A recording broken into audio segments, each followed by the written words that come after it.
सो हमको पढ़ना है reflex arc.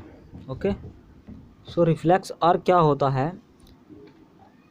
A reflex arc is a basic functional unit of nervous system which can perform an integrated neural activity।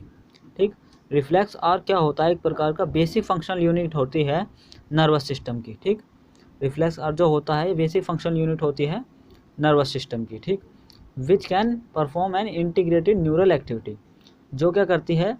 एक integrated neural activity को perform कराती है। मतलब हमारी बॉडी में अचानक से जो कोई भी प्रतिक्रिया होती है वो रिफ्लेक्स आर्क के थ्रू ही होती है। रिफ्लेक्स आर्क दो प्रकार के होते हैं, एक मोनोसाइनेप्टिक रिफ्लेक्स, एक मोनोसाइनेप्टिक रिफ्लेक्स होता है, एक पॉलीसाइनेप्टिक रिफ्लेक्स होता है। तो जो मोनोसाइनेप्टिक रिफ्लेक्स होता है ये किन किन चीज़ों का मिलकर बना होता है?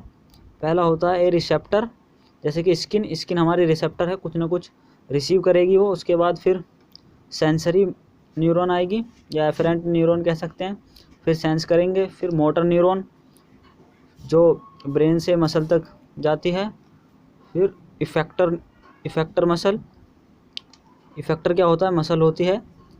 फिर आगे देखते हैं कि an involuntary motor response of the body is called reflex arc. मतलब बॉडी के अंदर कोई भी जो रिफ्लेक्स हो रहा है involuntary means which is not under our control, जो हमारे कंट्रोल में नहीं है। अचानक से कोई भी, जैसे कि फॉर एग्जांपल हम किसी गर्म परेश को छू लेते हैं तो हमारा हाथ अपने आप ही हट जाता है, ये रिफ्लेक्स आर्क का अच्छा एग्जांपल है। आगे है the stretch reflex tendon jerk are the example of monosynaptic reflex. जैसे कि कोई भी टेंडन होते हैं उनके अंदर जर्क्स आते हैं तो वो मोनोसाइनेप्टिक रिफ्लेक्स के एग्जाम्पल हैं। आगे है आपका the complex form of reflex arc are polysynaptic due to addition of one or more internuncial neuron और inter neurons in between the afferent and efferent neuron. इसका मतलब क्या है? जो मोनोसाइनेप्टिक है इसके अंदर केवल एक नर्व्स के जो एंड होते हैं, केवल एक नर्व एंडिंग होती है जो कि जुड़ती है स्पाइनल कॉर्ड से। इसमें क्या होता है? पॉलीसाइनेप्टिक में कॉम्प्लेक्स है ये काफ़ी। इसके अंदर क्या होता है? एक या एक से ज़्यादा इंटरन्यूरॉन्स आपस में जुड़ती हैं। ठीक, और उसके बाद इसमें क्या होता है? Withdrawal reflex response to a painful stimulation is a polysynaptic reflex. जो पेनफुल स्टिमुलेशन होता है वो भी एक पॉलीसाइनेप्टिक रिफ्लेक्स का एग्जाम्पल है। इसका डायग्राम में क्लियर करते हैं। ये देखिए, ये हमारा नी जॉइंट है। नी जॉइंट में क्या होता है? यहाँ पर टेंडन होते हैं क्वाड्रिसेप्स फीमोरिस का, और यहाँ पर एक होता है लिगामेंटम पटेली।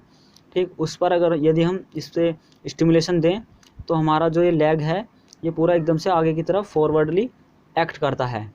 ठीक, इस पूरे प्रोसेस को समझते हैं इस डायग्राम से। इसमें क्या हुआ? सबसे पहले यहाँ पर सेंसरी न्यूरॉन जा रही है, इसका ये मैसेज गया स्पाइनल कॉर्ड में, और फिर यहाँ से मोटर न्यूरॉन चली और इसने इस मसल को मैसेज दिया, जिससे कि ये मसल कॉन्टैक्ट हुई और फिर ये लिगामेंट कॉन्टैक्ट हुआ, टेंडन कॉन्टैक्ट हुआ, जिसकी वजह से जो लेग है ये आगे की तरफ फॉरवर्ड हुआ। आगे आती है मोनोसाइनेप्टिक रिफ्लेक्स। मोनोसाइनेप्टिक ये तो था मोनोसाइनेप्टिक रिफ्लेक्स, क्योंकि देखिए यहाँ पर एक ही जंक्शन है, बस यहाँ पर सिर्फ एक ही जंक्शन है, इसीलिए इसको कहते हैं मोनोसाइनेप्टिक रिफ्लेक्स। इसमें क्या है? इसमें देखिए एक जंक्शन यहाँ पर है, एक जंक्शन यहाँ पर है, इसलिए इसको कहते हैं पॉलीसाइनेप्टिक रिफ्लेक्स। इसमें क्या होता है? ये हमारी फिंगर है और ये कैंडल जल रही है, जैसे ये हीट होगा तुरंत हमारा हाथ हट जाएगा। ठीक, तो ये काफ़ी कॉम्प्लेक्स है। इसमें भी एक सेंसरी मोटर होती है, सेंसरी न्यूरॉन होती है, और एक मोटर न्यूरॉन होती है। इस प्रकार हमारा रिफ्लेक्स आर्क कंप्लीट होता है, मोनोसाइनेप्टिक रिफ्लेक्स आर्क और पॉलीसाइनेप्टिक रिफ्लेक्स आर्क।